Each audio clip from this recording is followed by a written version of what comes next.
శ్రీమాత్రే నమః. భగవద్బంధువుడా నమస్తమాంజలి. గురుదేవుల పాదపద్మాలకు శిరసాష్టాంగ నమస్కారాలు.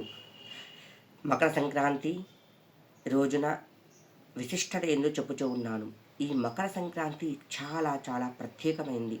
ఈ మకర సంక్రాంతి ఈ సంవత్సరం ఎప్పుడు వచ్చిందంటే కనుక 15వ తేదీ 1వ నెల 2026 గురువారం రోజు మకర సంక్రాంతి. ఈ మకర సంక్రాంతి రోజు ప్రాతకాలంన నిద్ర లేవగానే తలంటు స్నానం చేసుకొని సూర్యభగవాను పూజించాలి.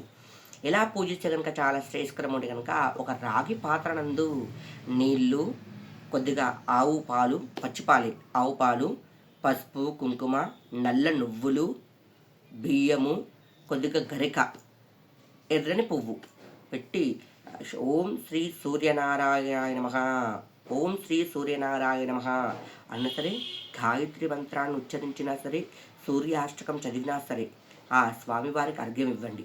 అర్ఘ్యం ఇచ్చేసి ఆవు నెయ్యితోని దీపారాధన చేసి సూర్య భగవానునికి దీపం చూపెట్టండి. చూపెట్టి వదిలిపెట్టేయండి. ఈ రోజున శివాలయాల్లో అభిషేకం చేపేయడము, శివుణ్ణి ఆరాధించడము చాలా చాలా శ్రేయస్కరము. లేని ఎడల గృహం నందు శివలింగం ఉన్నా, శివపటం ఉన్నా, విష్ణుపటం ఉన్నా సరే ఆవు నెయ్యితో దీపారాధన చేయండి. ఒకటి నువ్వులతో ఖచ్చితంగా దీపారాధన చేయాలి. నూతన దీపారాధన ఖచ్చితంగా చేయాలి. గృహంలో చేయాలి, దేవాలయంలో చేయాలన్నమాట. అంతేకాకుండా ఈ రోజున బ్రాహ్మణునికి స్వయం పాకం ఇవ్వడము, అంతేకాకుండా మీ పితృదేవతను కూడా పూజించడము చాలా చాలా శ్రేయస్కరము. ఉత్తరాయణ పుణ్యకాలనందు ఎవరైతే దాన ధర్మాలు చేస్తూ ఉంటారో వారికి మళ్ళీ సంవత్సరం వరకు ఎలాంటి కొలువ ఉండదన్నమాట.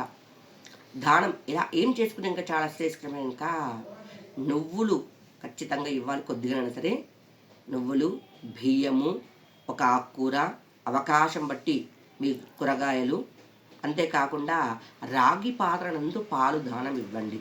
వింజామరం అంటే విష్ణుకర్ర ఉంటుంది కదా, విష్ణుకర్ర ఒకటి, చెప్పులు, గొడుగు, అంతేకాకుండా వస్త్రాలు ఒకవేళ ఏమి కుదరన్నా కూడా వస్త్రదానం చేయొచ్చు. ఎలాంటి వస్త్రాలు దానం చేయాలని ఇంకా పసుపు రంగులో ఉన్న వస్త్రాలు, పంచ, టవలు దానం ఇవ్వండి పంతులు గారికి.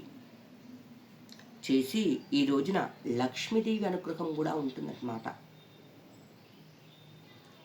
మహాలక్ష్మీదేవికి ఆవు నెయ్యితో దీపారాధన చేసి ఎర్రని పువ్వులతో పూజించి పాయసాన్ని వండి నైవేద్యం పెడితే కనుక గృహం నందు ధాన్యానికి ఎలాంటి లోటు ఉండదు. అంతేకాకుండా ఉత్తరాయణ పుణ్యకాలం నందు జాతకంలో శని దోషాలు ఉన్నా, రాహు కేతు దోషాలు ఉన్నా కూడా ఈరోజు కనుక దాన ధర్మాలు చేయడం ద్వారా మంచి ఫలితం వస్తుంది. శని దోషం ఉన్నవారు కిలంబావు నల్ల నువ్వులు నల్ల బట్టలో వేసి బ్రాహ్మణు దానం ఇవ్వండి. తిలదానం చేయడం ద్వారా శని దోషాలన్నీ కూడా పోతాయి. కావున మకర సంక్రాంతి రోజు ఎలాంటి ఆచార వ్యవహారాలు ఉన్నాయో కొంతమంది నోములు ఉంటాయి. ఆ నోముల పరంగా ఎవరి ఆచారంతో తగ్గట్టు వారు చేస్తూ నేను చెప్పిన చిన్న దానం అన్నా ఇవ్వండి. ఏమి కుదిరినప్పుడు వస్త్రదానము, రాగి పాత్ర నందు పాలు, ఆవు పాలు దానం ఇవ్వండి. చాలా చాలా శ్రేయస్కరము. శ్రీమాత్రే నమః.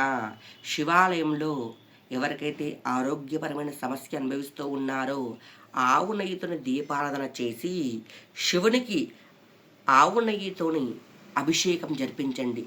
చేసి కొద్దిగా ఆవు నెయ్యి తీసుకుని వచ్చి మీరు ప్రతినిత్యం కూడా మీరు నీళ్ళు తాగుతూ ఉంటారు కదా, ఆ నీళ్ళల్లో కొద్దిగా ఆవు నెయ్యి వేసి, వేడి నీళ్ళలో కొద్దిగా ఆవు నెయ్యి వేసి సేవించండి.